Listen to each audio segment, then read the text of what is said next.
ini Koran Sumsel Update bersama saya Meta Anggraini yang akan mengulas beberapa artikel yang sempat ramai di sosial media pada hari ini.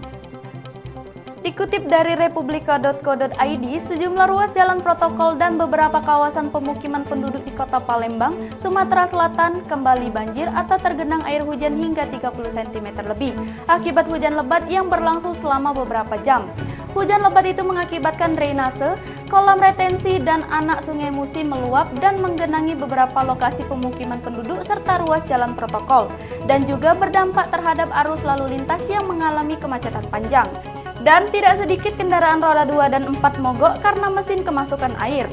Wali Kota Palembang Harnojoyo sebelumnya mengatakan untuk mengantisipasi terjadinya genangan air hujan di sejumlah kawasan pemukiman penduduk dan jalan protokol yang tergolong rawan banjir.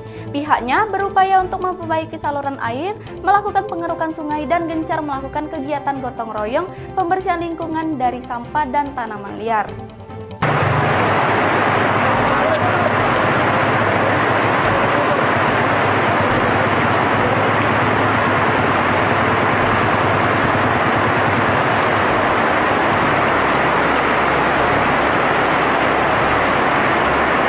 Berita selanjutnya dikutip dari poskota.co.id, penjilat kue ulang tahun Tentara Nasional Indonesia atau TNI yang terekam video mendapat sanksi berat dari kesatuannya. Diketahui polisi yang menjilat kue di dalam mobil yang hendak diserahkan untuk perayaan HUT TNI ke-77 tahun itu adalah oknum polisi di Papua Barat. Mereka adalah oknum polisi dari Satuan Direktorat Lalu Lintas atau Ditlantas di Manokwari, Papua Barat. Sanksi yang diberikan terhadap oknum polisi itu antara lain push up dan merayap di jalan raya hingga dijebloskan ke sel tahanan Polda Papua Barat. Dirlantas Polda Papua Barat, Kombes Pol Raidian Kokrosono mengungkapkan permohonan maafnya kepada institusi TNI atas ulah buatnya itu. Raidian mengatakan jika kedua oknum anggota Polantas yang ada dalam video itu hingga saat ini ditahan di Polda Papua Barat. Sesuai aturan yang berlaku, kedua anggota polisi itu akan diproses untuk mempertanggungjawabkan perbuatannya. Sementara itu, kue yang ada di dalam mobil kini diamankan sebagai barang bukti.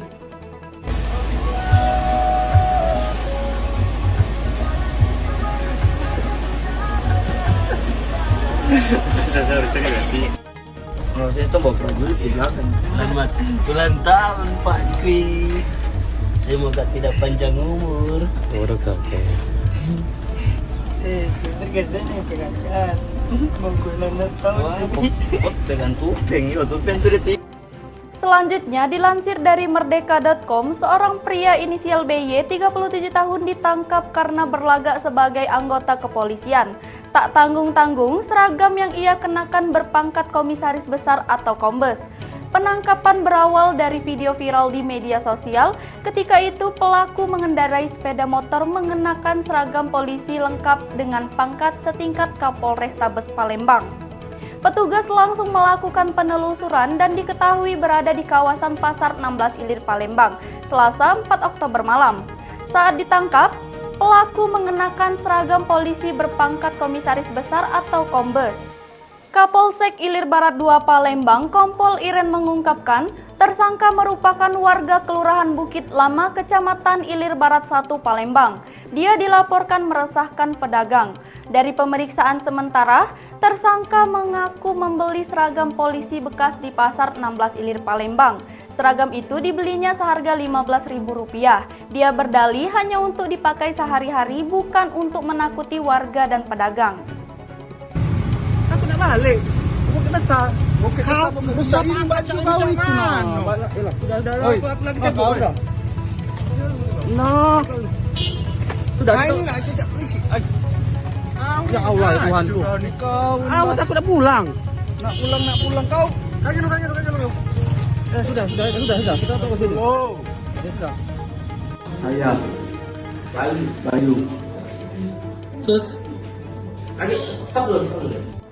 Berita terakhir dilansir dari tribunnews.com, Presiden Joko Widodo telah menghubungi Presiden FIFA Gianni Infantino untuk membicarakan tragedi Kanjuruhan, Malang, Jawa Timur.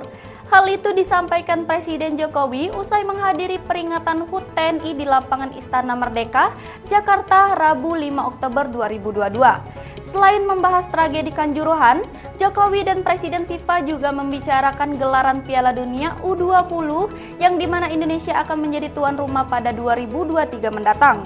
Terkait potensi adanya ancaman sanksi FIFA kepada Indonesia karena tragedi Kanjuruhan yang memakan korban 131 orang tersebut, Presiden Jokowi hanya bisa pasrah.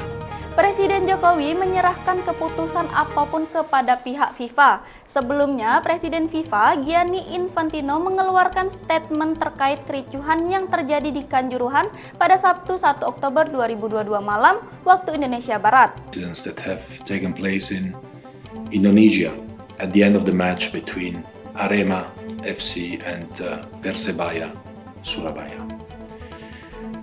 This is a dark day for football and the tragedy beyond comprehension.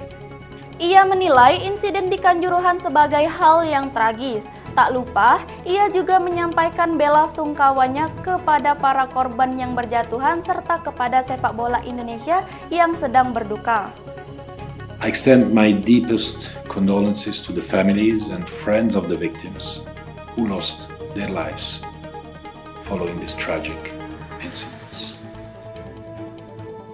Together with FIFA and the global football community, all our thoughts and prayers are with the victims, those who have been injured, together with the people of Indonesia, the Asian Football Confederation and the entire Indonesian football community at this difficult